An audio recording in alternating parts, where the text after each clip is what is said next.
Hello friends, welcome back to day 2 of my Manali blog and today we are going to Baralacha and इसके लिए हम बहुत ही जल्दी उठ चुके थे। आप देख सकते हैं अराउंड 4:30 मैं रिजॉर्ट के बाहर का व्यू दिखा रही हूँ। अभी बहुत ही लाइक अभी रात ही थी, अभी बहुत ज़्यादा सुबह हुआ नहीं था, आई मीन सनराइज नहीं हुआ था। और आप देख सकते हो हम रेडी होके निकल चुके थे अपने बच्चों को लेके और हम जस्ट कार में जाके सो गए थे क्योंकि हमारा नींद अभी तक पूरा नहीं हुआ था और दोनों साइड का व्यूज़ बहुत ही अच्छे आ रहे थे अभी। तो गाइस विंटर आउटफिट लेने के बाद हम आ गए थे और हम अब पहुंच चुके हैं अटल टनल। और अटल टनल वर्ल्ड का सबसे लॉन्गेस्ट टनल है, इसकी लाइक लंबाई अराउंड 18 किलोमीटर है और इसको क्रॉस करने में 20 मिनट्स का टाइम लगता है। तो अब हम अटल टनल के अंदर जा रहे हैं गाइस और ये एक बहुत ही अच्छा एक्सपीरियंस है। तो आई मीन जो भी मनाली जाता है उसको अटल टनल तो जाना ही होता है क्योंकि ये एक टूरिस्ट स्पॉट है और यहाँ पर भी बहुत सारे लोग फोटो सेशन कर रहे थे, लेकिन हमें एक्चुअली बहुत दूर जाना है इसलिए हम कहीं पे भी नहीं रुके थे। तो हम जा रहे थे बारालाचा वन, जो कि है 190 किलोमीटर्स अवे फ्रॉम मनाली और ये टनल के अंदर का व्यूज़ है, आप देख सकते हैं। तो टनल के अंदर का एक्सपीरियंस तो वैसा कुछ खास नहीं था, बट हाँ ये है कि एक बहुत ही लॉन्गेस्ट टनल से हम जा रहे थे और जिसको जाने में काफ़ी टाइम लग रहा था और ये एक मेमोरेबल मोमेंट था हमारे लिए। तो मैं बच्चों को उठा रही थी कि चलो देख लो तुम लोग। बेटी तो नहीं उठ रही थी, वो सोई हुई थी, लेकिन मैंने बेटे को उठा के दिखाया कि देखो बेटा हम अटल टनल क्रॉस कर रहे हैं।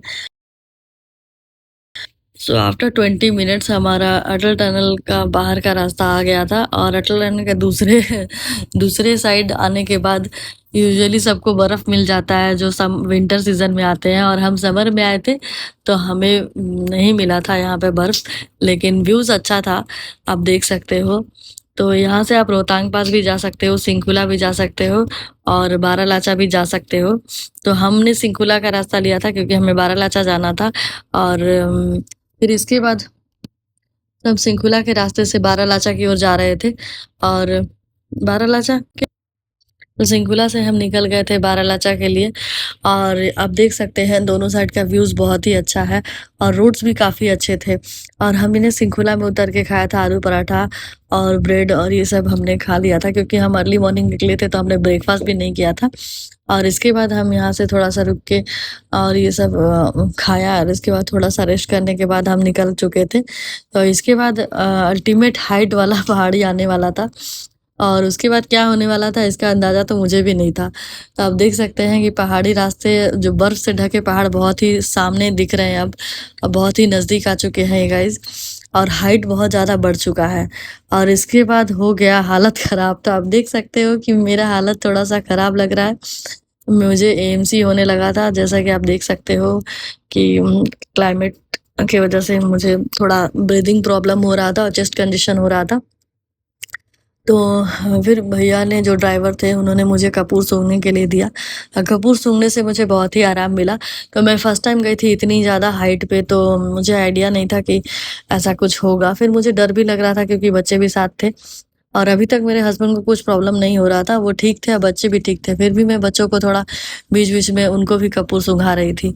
और उसके बाद इस तरह के आई मीन रास्ते को क्रॉस करते-करते हमें और भी 1 आवर का टाइम लगता है और 1 आवर इस तरह के रास्ते से गुजरने के बाद फाइनली आके बारालाचा आता है गाइज़। तो जभी भी आप बारालाचा जाओ तो आप कोशिश करना कि आप यंग लोग जाओ, बहुत छोटे-छोटे बच्चों को लेके मत जाइए। और हमारे बच्चे जैसे हैं 4 साल और बेटा 10 साल का है, तो ये लोग बोलते हैं, इनको कुछ भी प्रॉब्लम होता है तो दे कैन से और they can speak, but problem है कि जो छोटे बच्चे होते हैं वो लोग इतना बोल नहीं पाएँगे जो भी प्रॉब्लम होगा। इसलिए मैं सजेस्ट करूँगी कि आप हमेशा प्रिकॉशनर लेके जाएँ। और ये देख सकते हो कि अब ये है सूरज ताल।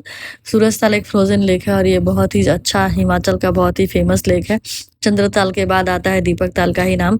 तो ये सूरज ताल है, दीपक ताल दूसरे साइड पे था। तो ये सूरज ताल भी बहुत अच्छा था। हम लोग यहाँ भी नहीं रुके थे क्योंकि मेरी तबीयत ठीक नहीं थी।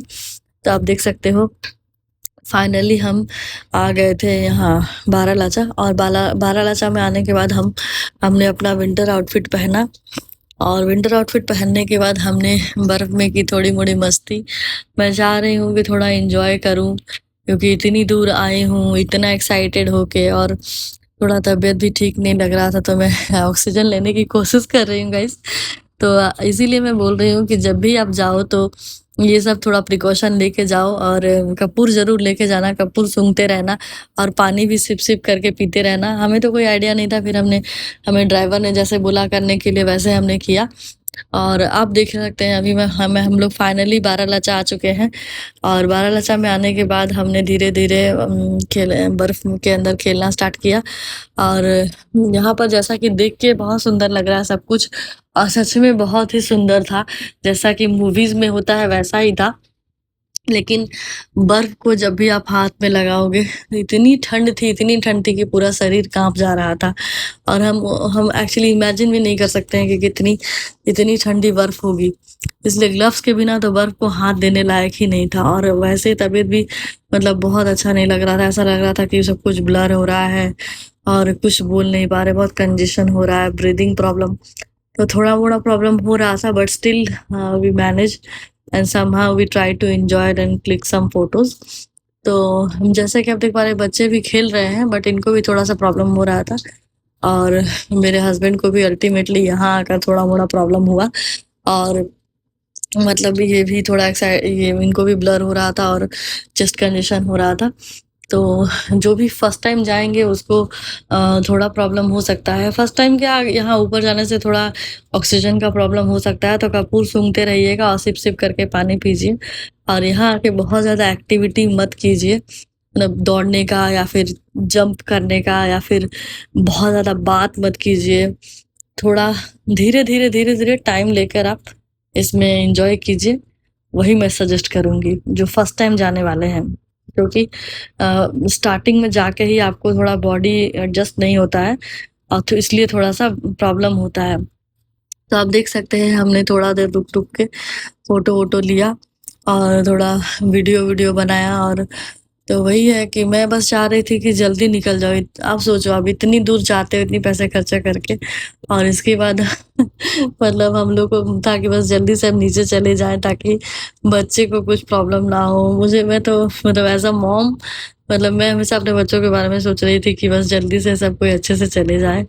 और यही है कि एंजॉय किया हमने, ऐसा नहीं है, फर्स्ट टाइम एक्सपीरियंस था, और ये एक्सपीरियंस आई मतलब सबको करना चाहिए। आई थिंक ये एक्सपीरियंस सबको करना चाहिए। हाँ, प्रिकॉशनरी आप जो भी हो आप सब ले लो, और थोड़ा रिसर्च करके जाओ, और उसी तरह से आप अपने आपको बॉडी को फिट रखो, तो कोई इशू नहीं है।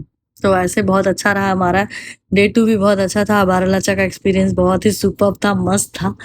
और ये देखिए मैं खाली हाथ से बर्फ को टच कर रही हूँ, लेकिन इसके बाद मेरा क्या हालत हुआ था मुझे ही पता है। बहुत ठंड लग रही थी, बहुत ज़्यादा, इतना कुछ पहनने के बाद भी मतलब पूरा शरीर काँप गया था। तो फिर हम यहाँ पर थोड़ा-मोड़ा मस्ती किए, फ़ोटो-वोटो लिए, फिर बच्चे के साथ थोड़ा-मोड़ा खेले। बेटी को मेरा अच्छा लग रहा था, उसको और भी खेलना चाहती थी, लेकिन मुझे लगा कि बहुत ज़्यादा देर रहना सही नहीं है यहाँ पर। तो ये था मेरा day 2 of Manali blog. I hope you all like the video, and if you have liked the video, please subscribe to my channel, and thanks for watching. See you in the next vlog.